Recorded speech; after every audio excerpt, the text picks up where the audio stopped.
Comparison between a trail aggressive XC type of bike against another trail more enduro leaning type of bike. They both have their strengths, they both have their not necessarily weaknesses, but trade-offs. I was here 2 weeks ago, and on that particular day I was actually getting on a short travel bike for the very first time. It was the Ibis Ripley, and it looked like this. It was a really cool bike. Had a lot of fun on it, and I ended up shipping it out because it wasn't my bike.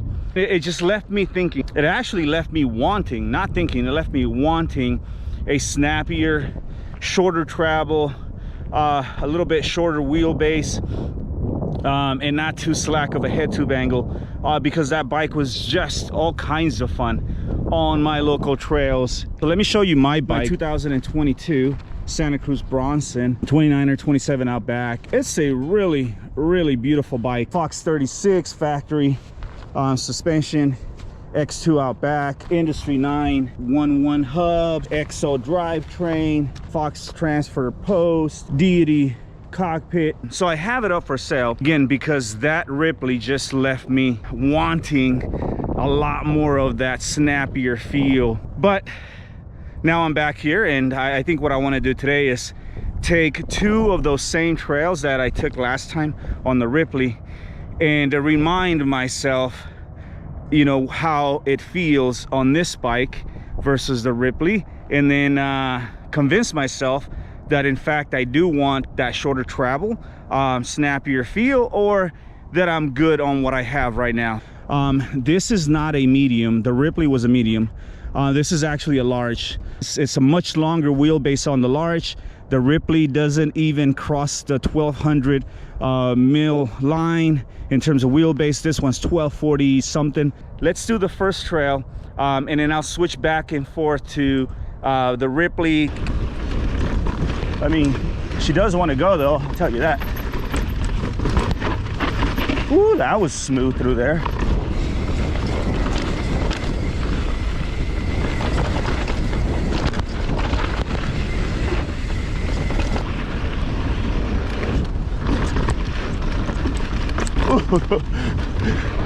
All right, that was not as smooth as my longer travel, my Bronson.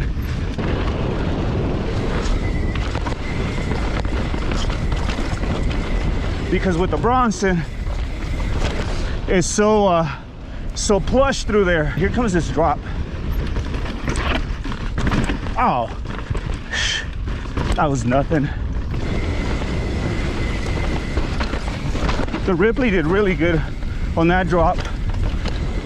I don't know that I said it before, but this Bronson and the VPP suspension and the way that it's set up right now, when it goes through the rough, it's like getting in a pillow fight with the rock gardens. Anyways, let's go do another trail that I did on the Ripley, and this one's a little bit more challenging.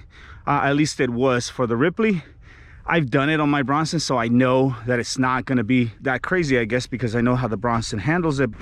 So this is the trail that I'm going to be going down on and comparing my Bronson to the Ripley.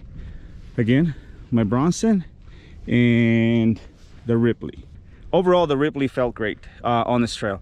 It managed, but it did lose its composure because it's just quite a few different hits, and then there's this one section towards the end. There's some fast rock beds here. On that one, I kind of got bounced around a little bit on the Ripley. They are both trail bikes. That's the crazy thing, except that the Bronson leans a little bit more towards the enduro, and the Ripley, it's more on the cross country, aggressive cross country or down country as it's being I don't know, described now, I guess. So let's go ahead and do that right now. Let's get on the bike and do Insidious. Ooh.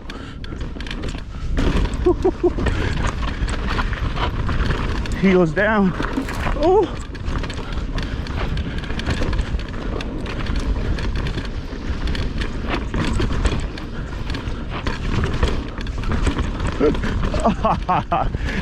Yeah, I'm feeling it all, really.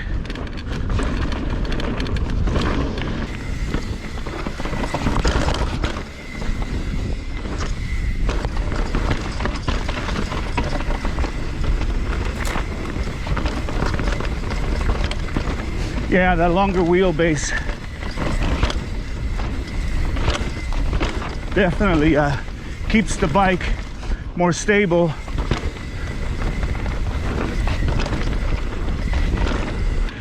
So this is the one. I have to pick a different line because I'm not gonna go super fast through there. This is a line that I take on this bike that I didn't take on the Ripley.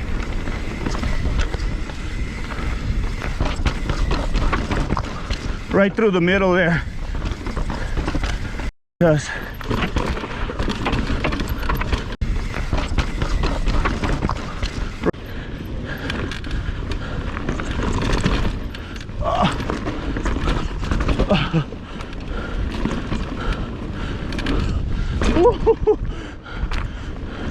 there's some fast rock beds here.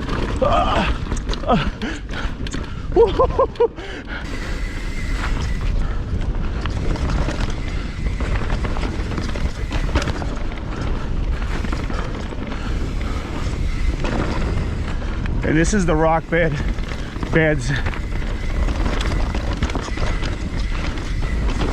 Woo, so smooth. Didn't have the straight line there. I think that's what I mean by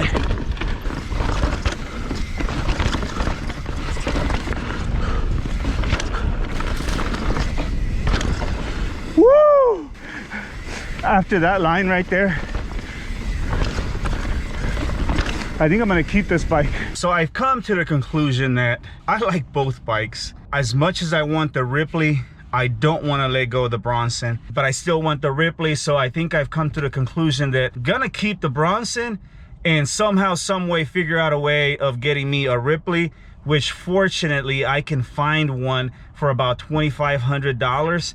Now I don't have $2,500 right now, but it's a whole lot easier to get 2,500 bucks than it is to get 5,000-6,000 bucks. So there you go, comparison between a trail aggressive XC type of bike against another trail more enduro leaning type of bike, and they both have their strengths, they both have their not necessarily weaknesses but trade-offs, right? One thing for another. Poppiness over being planted and grounded, or being planted and grounded but not too much poppiness, playfulness. I hope that you enjoy this video. I hope that you would hit that like button and share it, as it helps the channel.